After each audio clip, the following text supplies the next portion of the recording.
Boa tarde, pessoal. A gente está começando mais um Papo na Rede nessa quinta-feira, dia 25 de outubro de 2018. Uma semana que muita gente está assim, tensa. A gente também está tenso aqui. Por quê, Fernando? Porque a gente vai falar sobre adolescentes. Tá e talvez alguns podem estar pensando assim, nossa, mas que conversa mais extemporânea, numa semana da eleição.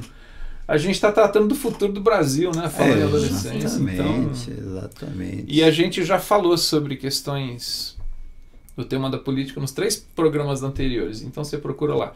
Se você estiver ao vivo, você pode usar aí essa caixinha de comunicação que está do lado do seu monitor aí para mandar uma mensagem. Essa tarde a gente está recebendo com a gente aqui a Ludmila, que é uma amiga, uma psicóloga muito competente. E uma querida nossa aqui para conversar um pouquinho sobre esse tema da adolescência, né?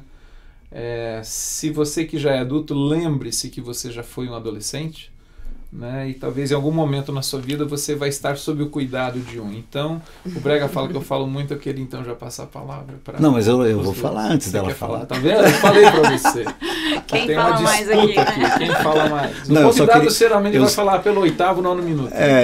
Não, exatamente. Eu só queria registrar que muito provavelmente eu devo ter visto a Ludmila ainda adolescente, né? Porque eu conheço os pais dela desse tempo, né? Certamente mais de 30 anos, que eram missionários da Junta de Missões Mundiais, né? Sim. Da denominação batista. Só esse registro, Fernanda. É isso aí. Bem-vinda entre nós. Obrigada. É uma alegria. Já está bom estar aqui com você. Eu queria ler um trecho de um poema que diz o seguinte: afeto, amor, compreensão, eis os alicerces da vida. Escrevemos com amor o poema da adolescência. Com a música do amor, orquestramos a grande canção da existência. E tu, cético diante da ternura, impermeável ao sentimento, aprende esta verdade: a vida é amor e nada mais. Omar Khayyam escreveu esse poema e ele fala: nós escrevemos com amor o poema da adolescência. Eu ia te fazer uma pergunta, mas vou mudar. Tá bom. Como que você definiria, pela sua experiência prática? Eu sei que você atende bastante adolescentes e jovens. Como que você definiria essa fase da vida de uma pessoa? E eu acho interessante a gente sempre ter isso, talvez, em foco, de que a gente está falando de uma pessoa. Sim. Né? Desde o momento que ela é concebida até a sua última fase da vida, de uma pessoa idosa, a gente está falando de uma pessoa. Nas diversas fases, envolvimento e tudo mais. A gente hoje está pensando nisso, nesse período. Como que você vê, Ludmila, esse período? O que significa na história de uma pessoa? Essa fase que a gente denominou adolescência. Adolescência, né? Eu acho que é uma fase muito especial, né? Para ela é uma fase intensa. Intensa em todos os sentidos. No amor, na paixão, na descoberta. Raiva, ódio, bater porta, a revolta, né? Intensidade na comida, aquele que come demais, que quer tudo muito, quer dormir muito. Tudo é muito, né? É uma fase... Então, eu acho que é uma fase muito intensa. Tudo que eles vivenciam é muito cheio de vida, né? Eu acho que é uma fase que explode um monte de coisa dentro deles, tanto questões hormonais como emoções. Nem eles dão conta, né? Porque cada dia é uma coisa surgindo e aí eles precisam de suporte para vivenciar tudo isso. Né? Conviver com o próprio corpo, inclusive, é um desafio. É um desafio diário, né? Imagina, você acorda e peraí, eu era de um tamanho, agora sou de outro, não tinha, agora tenho, né? Então, é uma fase muito especial. Né? Você falou essa coisa do corpo, uma vez eu lembro, se eu não me engano, foi aquele psiquiatra que faleceu ano passado, de ascendência japonesa. Ele falou uma coisa, se não me engano, foi dele que eu vi, que eu achei muito interessante. Que às vezes a gente fala assim, o adolescente é muito desastrado, ele derruba as coisas e pega. E ele disse que é justamente porque o corpo está crescendo. Sim. Então, por exemplo, ele está na mesa, ele vai pegar um copo, mas ele acha que o braço dele, o cérebro dele ainda tem uma noção de tamanho de corpo que não se ajustou. Então ele põe lá o braço dele e ele achava que tinha um tamanho e já tem outro. Então ele vai derrubando por falta dessa consciência as dimensões, de corpo, né? de vida, né? Muito interessante Sim. isso. E em todos os sentidos. Tanto no corpo, né, como na brincadeira. Ele vai fazer uma brincadeira, só que ele passa do ponto, né? Seja pro bem ou pro mal. Às vezes ele nem percebe, ele só queria ser engraçado, só queria ser divertido. Sim. E ali os outros o percebem e o recebem de uma maneira diferente, de repente, da que ele imaginava, né? Então, é uma fase muito especial e realmente mexe muito com todos nós, né? Acho que todo mundo vai passar por ela, quem está crescendo, e todo mundo já viveu, né? É que como é uma fase tão cheia de emoções, tem coisas que às vezes a gente dá uma guardadinha, né? Mas se todo pai, né? Eu sei que às vezes tem pais que chegam muito angustiados, muito desesperados, como se nunca soubessem, nunca tivessem vivenciado aquilo. Talvez tenham vivido de outra forma, né? Mas eu acho que a melhor forma de lidar com a adolescência é lembrar da sua adolescência. Como é que você foi, né? E quando o pai não lembra? Ou a mãe, assim, quando o pai ou a mãe, eles têm essa dificuldade de acessar a sua própria história, as suas memórias de adolescência, essa fase intensa. Como é que acontece com essa relação? Tipo, essa fala assim do tipo, no meu tempo não era assim, não ajuda em nada, né? Não ajuda. Porque aí é papo que vai ficar falando, o filho vai fazer aquela... Vai olhar pra cima, né? Sabe? Meu Deus. Sim. E você vai ficar falando, não vai entrar nada, né? E aí você fala assim, não, mas eu sentei, eu falei, dei aquele sermão. Só que não adiantou nada. Porque não estava permeável do lado de lá. Essa intensidade que você falou, é uma fase especial e intensa. Sim. Há um intenso, vamos colocar assim, bom, que faz bem, mas há um intenso ruim, que faz mal e que precisa de fronteiras, vamos colocar assim. Sim. Seria esse um dos temas mais graves para os pais decidirem, quer dizer, onde é que está essa fronteira? Acho que hoje Acho que é. Tanto de... Acho que são vários, tá? Mas um deles, eu acho que talvez um dos mais importantes seja esse. Que assim, como que eu dou liberdade para o meu filho? Ou que horas que ele vai para lá e eu deixo? Né? Por quê? Porque enquanto vem na infância, é uma dependência muito grande. São os pais, não, agora você vai tomar banho, agora você vai comer e agora você vai fazer lição. Tá fácil. Ok. Chega num momento, quando que você começa a perceber? Principalmente na reação das respostas, né? Vem aquelas respostinhas mais ácidas, né? Você fala, opa, mas ontem eu falei para ir tomar banho e foi, e agora por que tá falando... Não, por que eu tenho que ir agora? Né? Aquela coisa, parece que tá enfrentando. E aí que começam as questões, né? Já não é um indivíduo que está esperando que você diga tudo o que ele tem que fazer. Ele está te dando um sinal que ele está pronto para começar a desenvolver autonomia, né?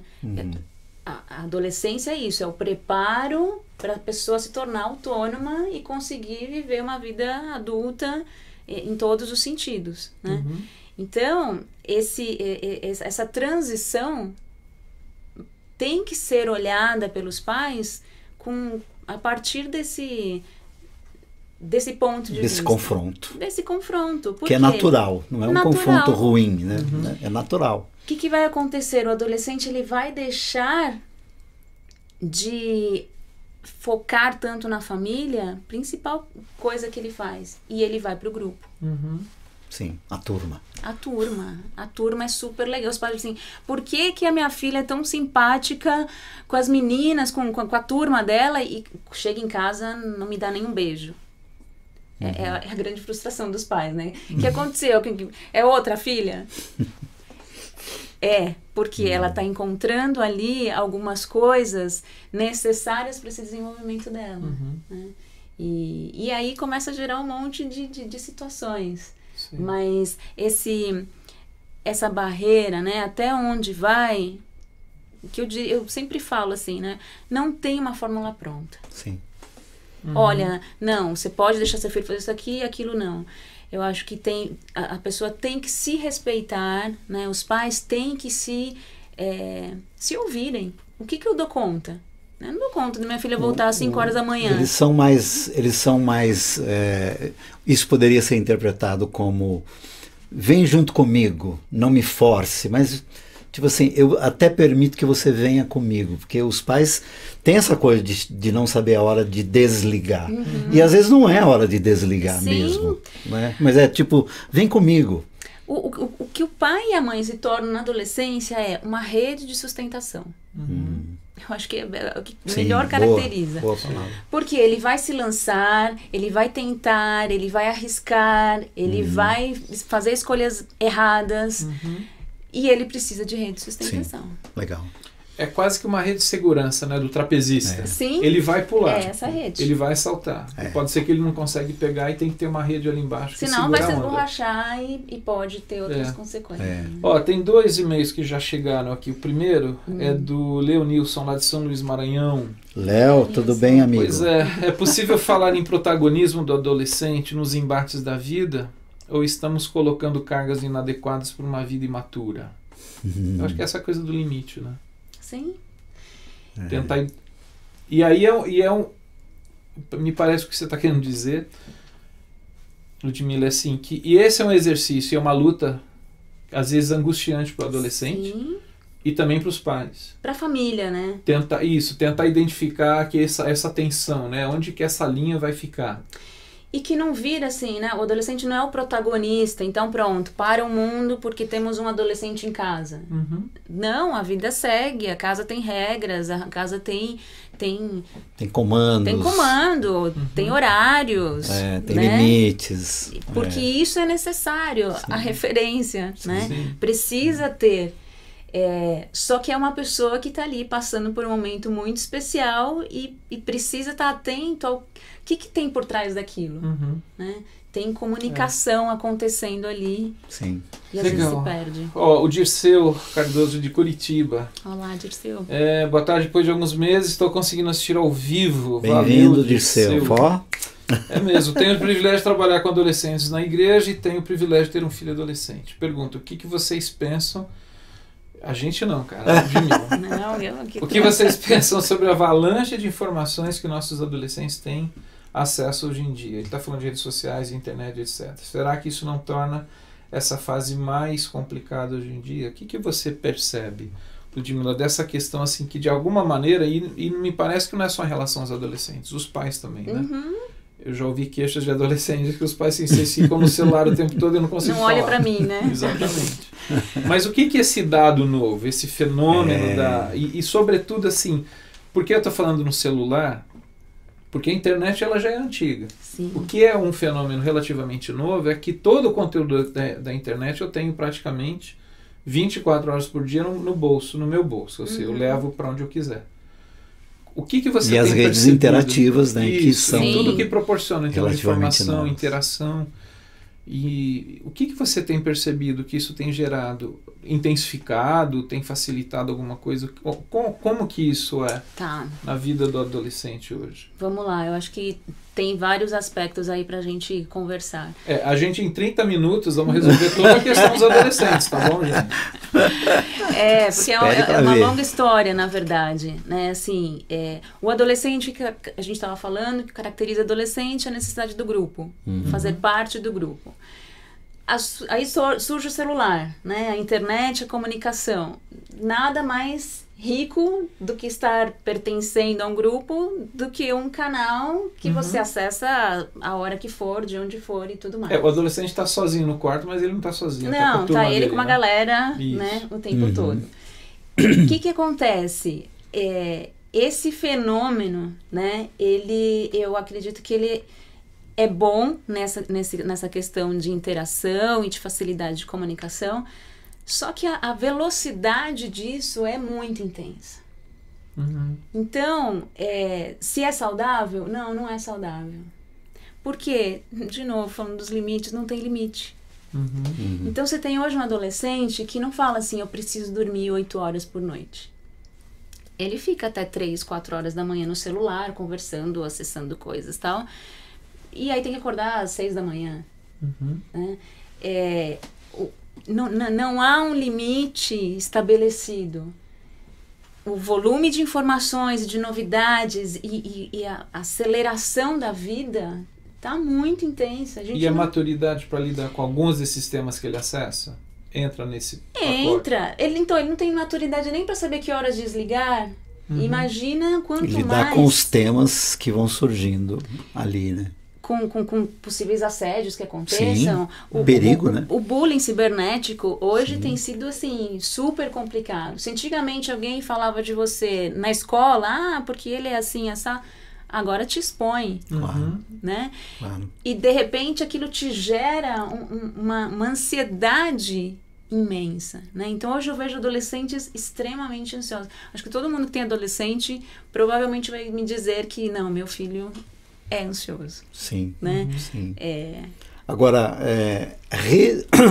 resistir a isto também é um problema, né? Porque eu encontro aqueles pais ainda, com todo respeito, assim, querendo lidar à moda antiga, vamos colocar assim, nesse sentido de estabelecer limites severos demais. Então, não, meu filho, ele não vai ter celular até X, não sei o quê. Então, meio que não querendo admitir o que é absolutamente comum e irreversível. Né? Ou você estabelece um jeito de lidar com, né? Ou você não vai conseguir fugir do quadro, que é irreversível. Sim, eu acho que a hora que o filho vai ter celular, isso ainda cabe aos pais. É possível. É possível. Tá. Vai ter com 8, com 10, com 12, acho que não dá pra passar muito disso, né? Senão você vai ter outra... Meu Deus. Vai ter outras crises, outras intensidades. Na verdade, há assim, por observação, né? Por observação.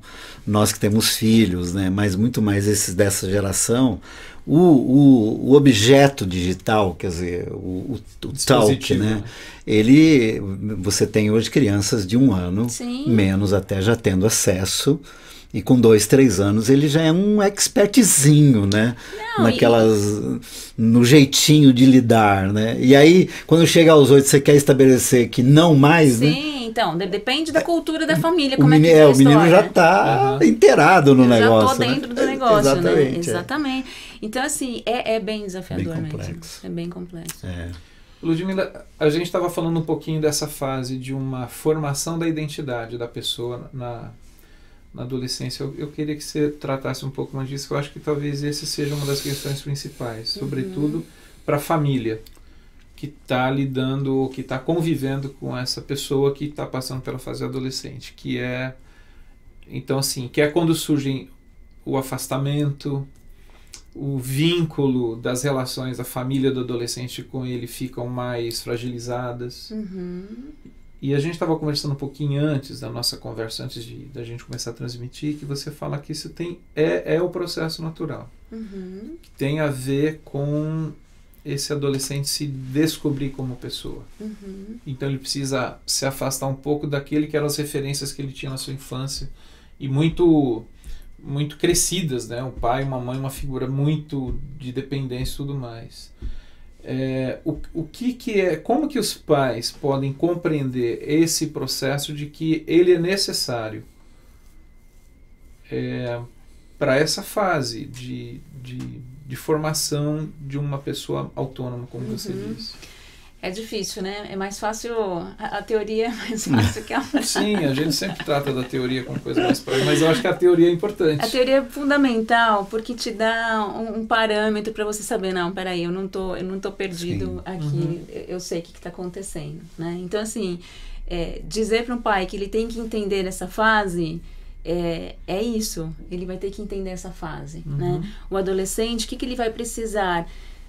Sair dessa placa família, né? Ele precisa se distanciar para achar quem é ele, se tornar um indivíduo, reconhecer as suas emoções, reconhecer o seu corpo, reconhecer, fazer as suas escolhas, e aí ver no que casa e o que não casa com os pais. É esse o ideal de acontecer. O que os pais não podem? Sim, achar o meu filho está me rejeitando, está me deixando de lado. Porque se ele leva para esse lado, vai piorar muito a relação. E aí que surge a questão, né? Você tem adolescentes que não falam com pais. Você tem pais que não falam com o filho porque começa a ofender, começa a machucar tanto que, quer dizer, ontem pegava no colo, brincava lá com o filho e hoje... Quase se pega no tapa. É um oi e pronto. Então, não é simples. É uma fase que vai passar, que vai ser complicada, mas ela passa. O filho amadurece e vai ser um indivíduo com as suas escolhas, né? Não dá para se culpar e achar que toda a responsabilidade é dele. Eu acrescentaria, acho que uma questão que para mim talvez seja uma das mais graves, né, de tudo isso, assim, e não dá pra gente lidar com isso aqui agora, mas o ambiente da sexualidade hoje na vida intensa de um adolescente também é um fator bastante complicador, né? Sim, porque tudo foi muito antecipado, né? Tudo começa muito cedo. Quer dizer, você não tem uma maturidade emocional, né? E às vezes mas ele tem acesso à sexualidade. Sim, ele já tem experiências muito cedo, 13, 14 anos, e não coincide com a maturidade emocional. Então, e essa questão de maturidade, às vezes parece assim, meu filho não entende, mas olha, ele tem 16 anos, mas a maturidade acontece para cada um de um jeito. Então, assim, eu queria que ele já estivesse pensando em faculdade, eu queria que ele estivesse pensando não sei o quê, e ele tá lá pensando em videogame, pensando nos amigos, sabe? Então, os pais também precisam saber dar o tempo pro filho. Há um limite? Sim. Meu filho tem 25 anos e só quer saber de videogame. Temos situações assim também. Tem. Duro quando a esposa fala isso, meu filho só quer saber de videogame. E o pai dele também. Aí complica, né? Então, meu marido também. Por quê? Você vê que sempre tem uma questão da família, tem uma dinâmica familiar que leva aquilo. Ou o adolescente rebelde, ou o adolescente... entristecido, né? Hoje a questão da depressão na adolescência é um flagelo, né? Então, isso, né? Depressão, ansiedade, eu acho que é uma outra questão, né? E a gente ouviu bastante, Ludmila, nos últimos tempos, essa questão do suicídio entre adolescentes, né? O que você acha que são sinais? Vamos pensar nesse sentido, assim, quais são sinais importantes? Porque, assim, já que esse tempo é tão intenso e tanta coisa nova está acontecendo, às vezes os pais ficam desesperados por coisas que, olha, não fica tão desesperado porque faz parte do processo. Mas o que de fato seriam sinais importantes para os pais, para quem convive com os adolescentes, às vezes são avós, de perceberem que há algo mais além do que simplesmente a intensidade da fase que está acontecendo? Legal, boa pergunta. Obrigado. Boa pergunta. Mas vamos lá. Não, eu acho que é um aspecto importante, porque assim, tem que ficar de olho nesses sinais. Alguns deles são a mudança de comportamento. Mudar o comportamento. O adolescente tinha um jeito. Ele começa a mudar, está muito diferente, tem algum sinal ali. Ou às vezes pode até ver com droga, alguma coisa assim, mas é uma questão para ficar atento. Começar a se isolar muito, né? Nem sempre o suicídio está ligado à depressão. Tem uma grande relação, mas não necessariamente, né? Começa a se isolar, começa a se afastar das amizades, começa a perder o ânimo e a intensidade de vida que normalmente se tem, é um outro sinal. E também tem que prestar atenção na fala. Né? Eu não Os queria... recados que estão sendo dados. Meio por outras vias. Subliminares. Normalmente ele já escreveu alguma coisa, pelo menos do que acompanho, assim, sempre deixar algumas... Um rastro. Um rastro, né? Porque quem chega ao suicídio, essa escolha e de fato a fazer isso, quer ajuda. Né? Fez um caminho, né? Fez um caminho, e aí não encontrou, esse foi a alternativa, né? Mas eu acho que tem que prestar bastante atenção nessa fala e conversar com teu filho. Conversar... não posso deixar de colocar assim, eu tenho algumas afirmações que eu faço no geral, e acho que as pessoas na sua grande maioria às vezes pode até discordar, mas não tem coragem de falar comigo, né? Mas assim, eu costumo dizer assim, filhos precisam de pais. Sim. Né? E por conta das mudanças que houve e que estão acontecendo rápido demais nos relacionamentos, e os relacionamentos são rápidos também, então tem essa coisa de pais querendo se tornar amigos de filhos sem que tenham sido pais o suficiente. E aí muda a relação para um outro patamar. E eu continuo assim, meus filhos já passaram dos 30, e eu digo assim, ainda não precisamos ser amigos. Nós estamos vivos e somos seus pais. Legal. Então quando vocês ligarem, liga para o seu pai. Né? Lá adiante, o meu pai está com 89 anos, agora que a gente está numa relação mais de amizade. Tá, agora pode. Tipo assim, filhos precisam de pai. Sim. E precipitar essa relação para um grau de amizade, perdoe-me se alguém está ouvindo aqui e se sente ofendido no que eu vou dizer, mas eu já vi dizendo assim, um menino, uma menina de 8 anos de idade, aqui está meu melhor amigo. Um menino de 8, 9 anos de idade, meu melhor amigo. Um pai e uma mãe dizer isso, meu melhor amigo. Eu acho que é precipitar uma relação que os adolescentes precisam, ou que os filhos precisam, que é aquela coisa da referência, da segurança, do arcabouço, né, que eles precisam, para uma relação de amigo. Eu e Fernando somos amigos há 30 anos, e a gente tem uma relação de amizade, né, que é o que eles encontram fora da família, que é o que você falou aqui. Eu vou dar... acho que talvez por favor, confusão, me contrarie. Na verdade, é um contraponto, no sentido não de dizer que não seja amigo, mas precisa ter um canal de comunicação. Tá. Né? Como é que eu tenho a minha filha próxima a mim, me contando, me falando as coisas, se não é minha amiga? Se eu não abrir um espaço... Ok. Então, eu concordo com você que tem que... É diferente. Não, eu concordo com você também. Então, tá certo. Estamos falando a mesma coisa. Eu concordo com vocês. Vou lembrar disso. Legal. Vou lembrar disso. Porque precisa existir as duas coisas. Claro. Né? Claro. Eu preciso de um pai que sabe o que está me dizendo, que vai ter que me corrigir em alguns momentos, que vai dizer alguns nãos necessários, mas eu preciso que ele seja uma pessoa em que eu realmente confio. Que tem um espaço de confiança e de escuta. Exatamente. Legal. Então, e aí quando Perfeito. você falou que o que acontece muitas vezes é um distanciamento tal, que já um não conversa com o outro e tal, enfim. Quais são caminhos possíveis, Ludmila? Ou para resgatar isso, ou para se estabelecer novas formas de comunicação?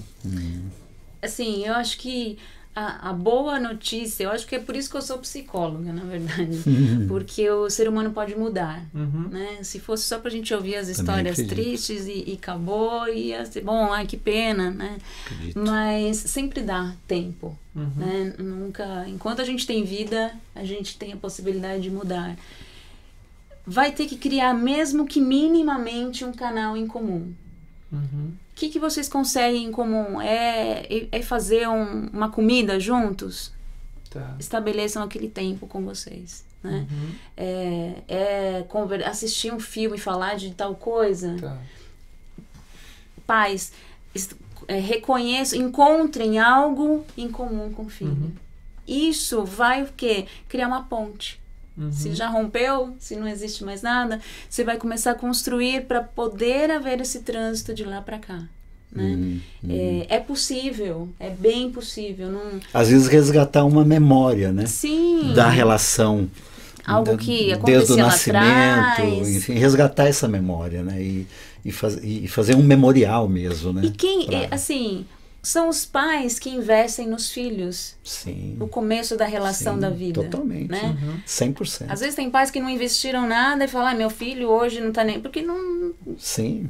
não houve nada ali, Sim. né? Então, pode investir que algum retorno é teu filho, né? Eu acho que o amor... E hoje o amor fica parecendo tão pequeno, né? Ele acaba diminuindo tanto de intensidade. Mas, gente, o amor é o que une as pessoas. Sim. Né? E falando de amor, uma coisa que eu acho que é interessante a gente lembrar, e aí vou lançar a mão da ode ao amor que o Paulo faz, né, em 1 Coríntios capítulo 13. E por que eu estou falando isso? Porque quando a gente fala de amor, a gente acaba meio que romantizando essa coisa de amor, né? Amor é bacana, é legal. Então, só que Paulo, ele fala uma coisa assim, o amor tudo sofre, tudo crê, tudo espera e tudo padece. Então, o amor, ele normalmente lida... a gente quer excluir o padecer. Isso. Eu suportar. E o esperar. Né? Não, o que eu estou querendo dizer assim, quando a gente fala de uma relação de amor, a gente está falando de um amor que vai lidar com circunstâncias todos os ingredientes. Todos os ingredientes. Exatamente. Eu lembro quando um amigo uma vez falou uma coisa também que eu achei também significativa. Ele falou assim, a gente precisa de humanizar as relações. Ele falou, você já pensou que no humanizar significa trazer tudo que é humano? Porque quando a gente pensa em humanizar, a gente só pensa assim, da coisa bacana, o lado do bom, trato, o lado da bom. generosidade. O lado A. Mas o lado B. A. Tem o lado B, né? Humanizar significa trazer para essa relação que é distante, vamos pensar talvez num contexto institucional, né? Hospital, precisamos humanizar o hospital. Legal, a gente não quer mais aquela coisa distante e fria, mas à medida que você aproxima do lado A e do lado B, porque isso é humano, né? E eu acho que o amor, ele lida com esse humano que tem luz e sombra. Sim.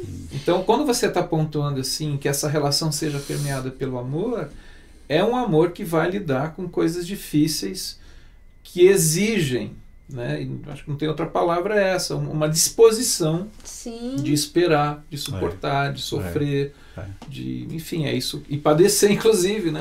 E cá entre nós, né? Filho é uma dor no tempo todo, né? Como diz o Saramago, né? Que é o coração da gente fora, né? Fora daqui, né? Quer dizer, onde está meu coração? Então, onde estão meus filhos? Sim, né? é uma dor, ligação, né? Eu lembro que quando eu fui ser mãe, a Esther Carreño falou para mim, a maternidade desperta na gente as melhores e as piores emoções. Falei, nossa, mas que frase intensa, pesada. E aí você descobre que é isso mesmo, né? Vai nos teus limites. Então, quando um pai de um adolescente chega a falar, vai embora daqui, né? É porque passou tudo. E não dá para julgar, né? Não dá para julgar. Uma fala dessa em dado momento. Eu respeito muito os pais quando eles chegam nesse grau de angústia. Que dor. Porque mesmo assim, às vezes é uma forma de aliviar aquela situação, né? O amor não pode deixar de existir. Sim. Eu lembro nesse quesito, né, do amar, né? Eu ia lá, uma preocupação que nós tínhamos era quem cola em nossos filhos quando eles saem do nosso ambiente de amor.